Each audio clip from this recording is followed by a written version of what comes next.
Alright, this is 10.8 in Advanced Geometry. Today we are talking about circles equations on a graph right here. This is the generic form for a circle's equation. A circle always has a center point, right? Center's at HK right here. So the X value is the H and the Y value is the K. So there's your circle center right there. And those parts of the center are right here in this equation. Here's your H value, which is the X value of the vertex. Here's your K value, which is the Y value of the vertex. And you notice it's like a binomial squared. You got X minus whatever that is and Y minus that whatever it is, but they're squared. And that will equal your radius squared right here. So it's the old opposite game. If the center is at 2, 3, right, then you put a 2 in for H, but you notice that becomes the opposite of 2 and the opposite of 3, so it's the old opposite game. Here's what they say. They say write the equation of each circle. Well, for the first one, it's pretty obvious. You'd have X minus 0 squared plus Y minus 0 quantity squared equals 64, but we're not going to put X minus 0 and Y minus 0. It's just X squared plus Y squared equals 64. Notice I squared the radius right there. So you can tell just by looking that the center's at 0, 0 because it moved 0 units here, it moved 0 units there, and that radius is 8 because that's the square root of 64. That one was a little too basic because the center was at 0, 0 at the origin. Here the center is at some other point besides the origin, so we get to use the true equation. It'll be X minus minus 2, which really turns into a plus 2 squared. See, that's the old opposite game. If the X value is at a negative 2, this will be a plus 2. Then plus the quantity of Y minus 3, right, it's the old opposite of that, squared, equals your radius squared, which is 25. Here, the center is at 2, negative 4, so it would be X and the opposite of that, quantity squared, plus Y plus 4, it's the opposite of negative 4 quantity squared, equals your radius squared. Well, 1 squared is still 1, right here. And the center is at this point right here, so X plus 1 squared and plus Y plus 4 quantity squared equals the radius squared, which is 4. And then don't let these fool you. The diameter is 8, so I personally put the radius be at 4. And here the radius is 2 right there. So now I'll write my equation of the circle. It's going to be X plus 2 quantity squared plus Y plus 6 quantity squared equals 16, right, the old radius squared. And the center's at the origin, which is at 0, 0, so you don't need to put the zeros in there. It's X squared plus Y squared equals 4. Out there. Same thing, they want the equation of these circles. They're already graphed, so I need you to tell me two things. Where's the center at? The center is at 1, 2, negative 2, negative 1. And the radius, that's right here, and we'll always use some sort of straight, either horizontal or vertical segment to find the radius when it's graphed for us. The radius equals 2, so that would be X plus 2 quantity squared plus the quantity of Y plus 1 squared equaling my radius squared, which is 4 right there. And this guy, the center, I need to know first, is at 1,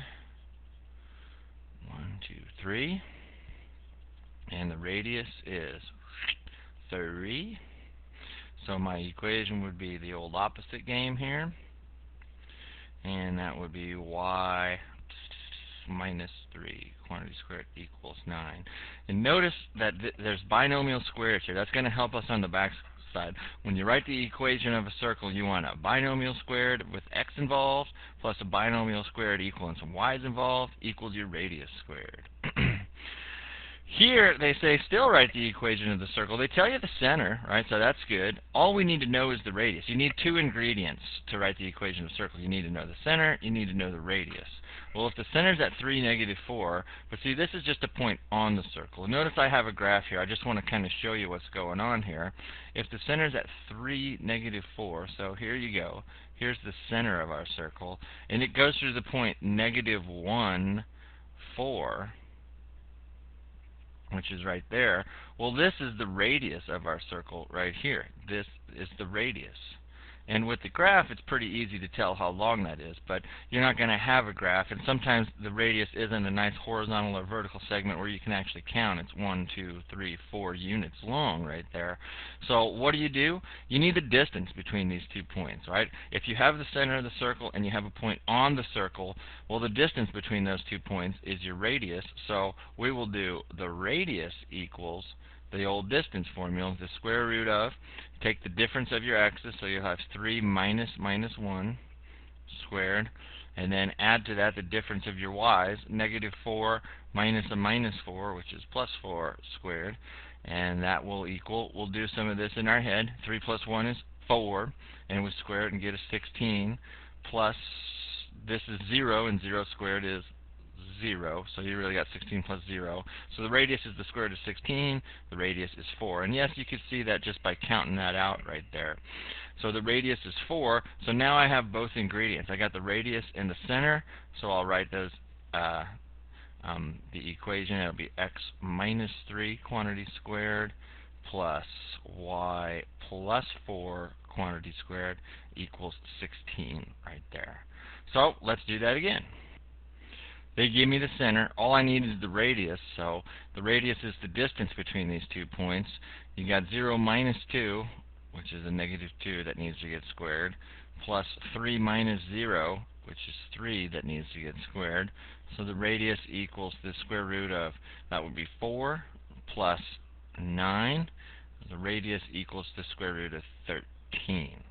So that's alright. It didn't come out nice. It's going to be a neat trick though here, because if the center is at 0, 3, that would be x minus 0 squared, which is just x squared, plus y minus 3, and that quantity needs to get squared, and it would equal the radius squared. Well, if you square the square root of 13, you just get 13. So that's what we go for this one. Let us get another one here. They give me the center again. I need the radius, so the radius will equal the distance between those 2 points. It's negative 2 minus a minus 6 squared plus 4 minus 7 squared, and that is really negative 2 plus 6 is 4, and you square that and you get a 16, and 4 minus 7 is 3, negative 3, and you square that and you get a 9. So the radius equals the square root of 25. Oh, that's nice. That's 5. So the equation of your circle would be x plus 2 quantity squared plus y minus 4, my bad, quantity squared equaling 25, because you got to square your radius. So distance formula, when they give you a point that the circle passes through in the center, it's the over distance formula. Here, they give you the equation. They want you to graph it. So before you do that, you just figure out where the center and what the radius is. The center is at 0, 0, because there was nothing affecting the x and nothing affecting the y.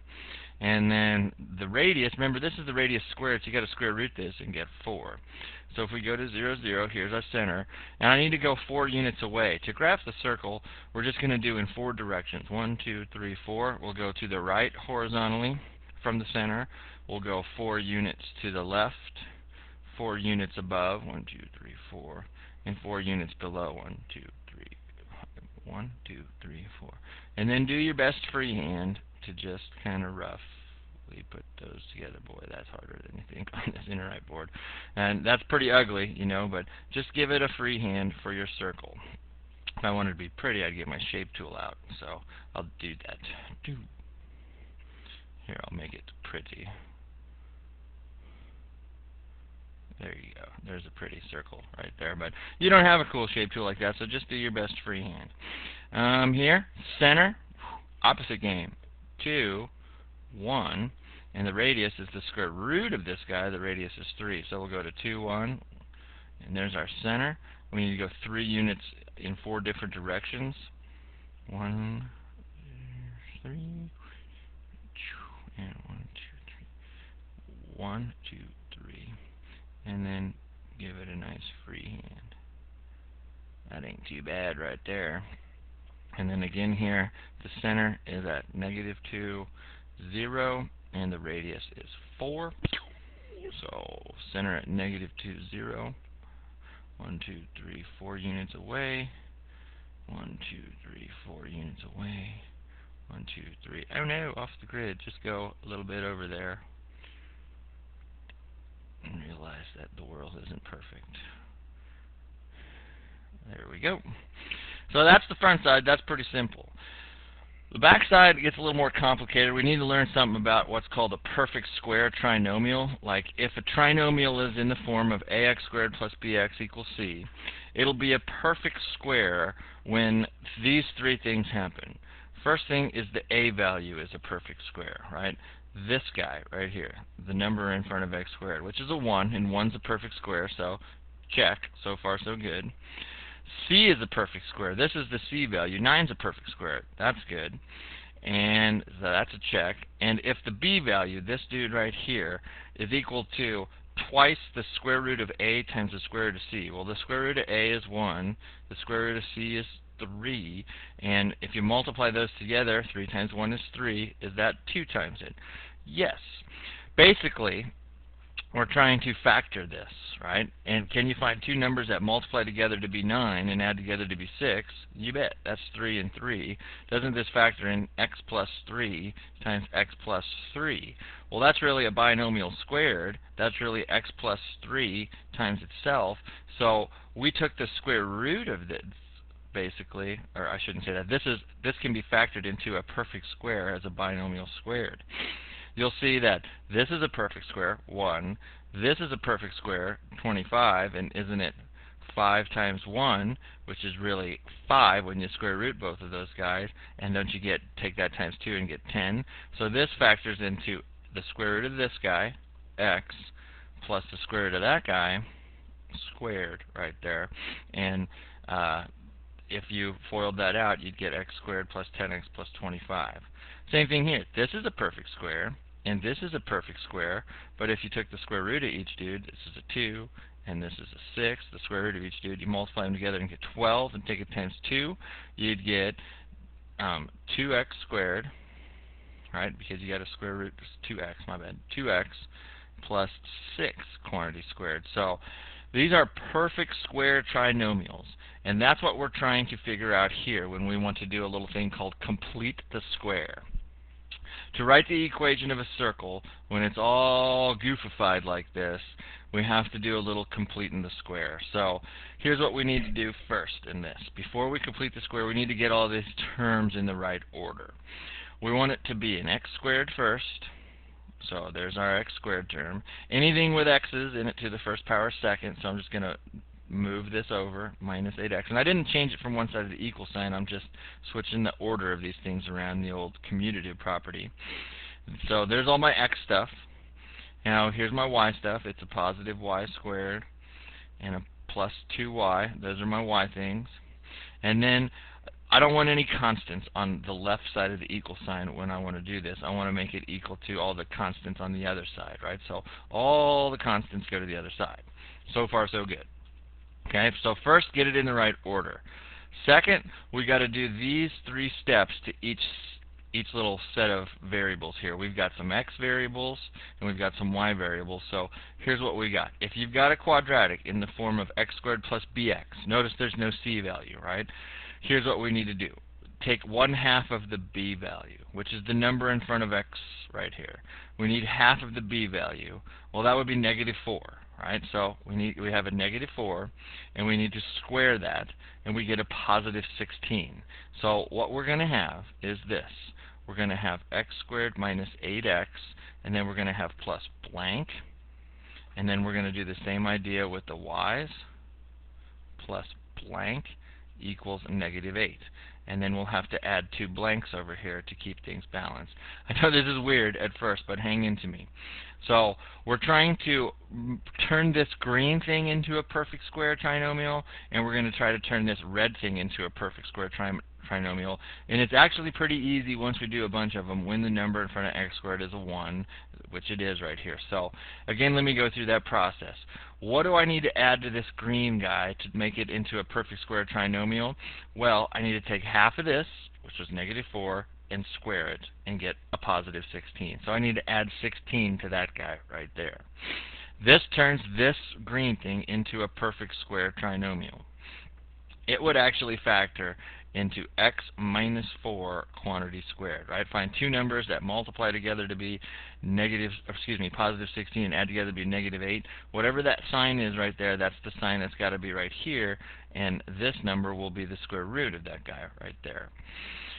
So we do that to the red dude also. Let me get my backup tool right here. But here's what we need to do before we go to the red guy. Since I just added 16 to the left side of this equation, I got to keep this balanced by adding 16 to the right side. What you do to one side, you got to do the other side. You keep it balanced. So I added a 16 here. I got to add a 16 there. Now I want to turn the red guy into a perfect square trinomial. So again, I take half of this b value, 1, and square it, and I still get a 1. I just added 1 to this, so I got to add 1 to the other side of the equation to keep this thing balanced. But now this red dude is a perfect square, so I can factor it into plus, right? The plus comes down right here. This would be y plus 1 quantity squared, because two numbers that multiply together to be 1 and add together to be 2 are 1 and 1, so that's that perfect square trinomial again. And then over here I got a bunch of like terms. Negative 8 plus 16 is 8, and add 1 to it and you get 9 right there. And here's the equation of that circle right there.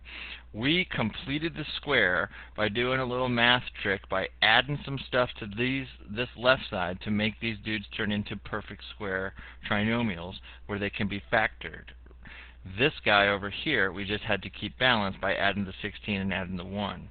Holy cow, that's weird. We got to do more examples, but we still have to graph the circle, so we know that the center is at 4, negative 1, right? It's the old opposite, and the radius is the square root of this dude, which is 3.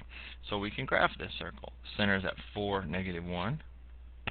Radius is 3, so 1, 2, 3 units in 4 different directions. 2, 3, and 1, 2, 3, and 1, 2, 3.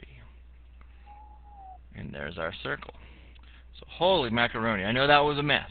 We got to do it again. Okay, so let's try another example. First thing we needed is in the right order. We want the x squared to come first. We want the stuff with the x to come second. We'll put a plus blank because we're going to have to complete the square with that. And then we'll do all the y stuff. So we need plus y squared minus y, minus 14y, excuse me. And then plus blank equals, and then this constant needs to come over to the other side, right? We want all this stuff over here. We don't want any constants over here when we do this. So we're going to have a couple blanks right here. We need to fill in the blanks. What goes in the green blank is this process. We need half of this b value, which would be 4, and then we need to square that and get 16. Then we got to add 16 to the other side also, right? If we add 16 on the left side, we got to add 16 on the right side. Then in this blank right here, we need half of this, which is a negative 7, and it needs to get squared. So we will add 49 to this side, and we'll add 49 to that side right there. So now we can rewrite this in factored form because both of these dudes are perfect square trinomials. So it's going to be this variable first, whatever this sign is, and the square root of that guy. It's going to be x plus 4 quantity squared. And if you was to factor that out or use that trick, you'd square the first guy and get an x squared. You'd take twice the product and you get an 8x. And then you square the last guy and you get a 16. That is the factored form of this dude right here. Here, it's going to be the same thing. It's going to be y. And then whatever this sign is, it's going to be a negative, right? And then the square root of that dude is 7 right there. So, as you see, if you was to FOIL that out, you would get this. And then we add all this up. A negative 40 and a 49 is 9, and 9 plus 16 is 25. So this is the equation of this circle right here. We can find its center. That equals negative 4, 7. And the radius equals 5, because it's the square root of that guy. So, negative 4, 7. 1, 2, 3, That's our center right there. And then we need to go 5 units in all directions. 1, 2, 3, 4, 5. 1, 2, 3, 4, 5. 1, 2, 3, 4, 5. 1, 2, 3, 4, 5. Yeah, it went off the old graph right there, but just do your best guess at the weather and freehand that puppy in there. Whew. Let's try another example. Notice this one's a little funky, right?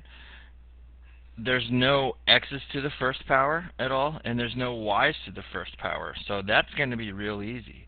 What we want, though, is we want all the constants on the other side, so we put our x's first, then our x squareds first, then our x's second, then our y squareds after that, and then our y's, and our constants go over here.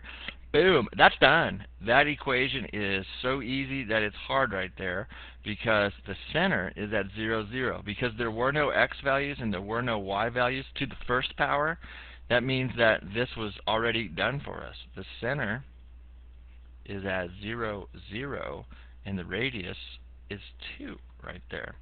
So easy that it's hard. The idea is to get the x squareds, the y squareds equal some constants. You know, if there's x's to the first, like there was back here, right? This had some x's to the first power and some y's to the first power, so we'll have to complete the square. Didn't have to do that right here. So the center is at 0, 0, and the radius is 2. And we do a nice freehand of that together. Here's another one. X's first, so we got x squared, and then we have some x to the first power, so we're going to have to complete the square on that guy, so we'll put a plus blank. Then y information, y squared first. Y to the first power, we do have some y to the first power, so we'll have to put plus blank. And then we need to move that constant over, so equals -9 plus blank plus blank. If we add 2 blanks on the left side, we need to add 2 blanks on the right side. So let's turn this blue thing into a perfect square trinomial by completing the square. We take half of this, which is 3, and square it and add a 9, and add a 9 right there. We take half of this guy, which is a -3, and we square it, and we add a 9, and we add a 9 right here. Now we will rewrite this in factored form to where this would be x, this sign is a plus, and the square root of that number is a 3. You know it's a perfect square because that's what you did. You completed the square. That's what the whole idea is. It's like, what do we need to do to complete this to make it a perfect square? That's why it's called complete the square. And then the y information, this sign is a minus, and the square root of that is 3. And then we add these up. -9 and +9 is 0, and another 9 is 9 right there. So we know that the center is at -3, 3, opposite game, and the radius equals 3. So let's use a different color. -3, 3. There's our center. We'll go 3 units, 1, 2, 3, in 4 directions. 1, 2, 3, booyah. And we get that. Here's another example. So let's put them in the right order. Hey, it is in the right order right here, right? So we'll have x squared minus 6x. Since there's an x to the first power, we need to put a plus blank, plus y squared plus 2y. Since there's a y to the first, we need to put a plus blank, equals 15 plus blank plus blank. We just need to fill in these blanks right here by completing the square. So we'll take half of this guy, which is a -3, and square it and get a 9. Put a 9 over here. We'll take half of the b value here, which is a 1, and square it, and it's a 1, and we'll put a 1 right there. And now we will factor this. This would be x minus 3 squared plus y plus 1 squared equals 25. That is nice. To where the center is at 3, -1, and the radius equals 5. So 3, -1, 1, 2, 3, 4, 5. 1, 2, 3, 4, 5.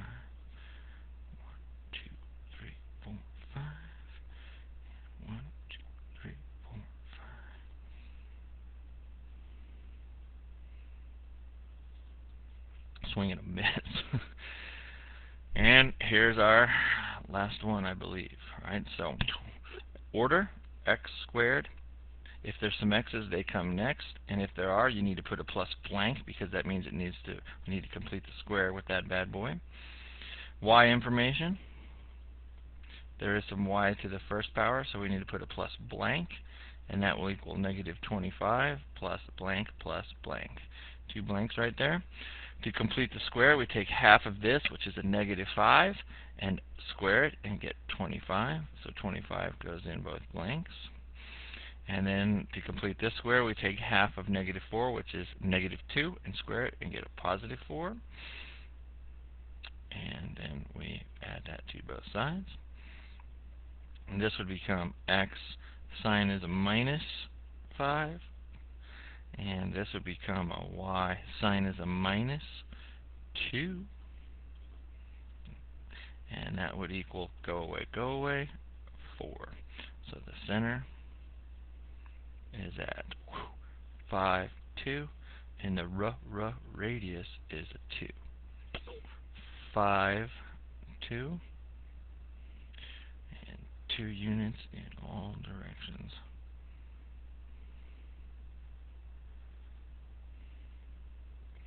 There we go. Hey, that's not an easy process. Let me know if you need some help with it. I would be happy to help you one-on-one. Please let me know if you have any other questions, and have a good one.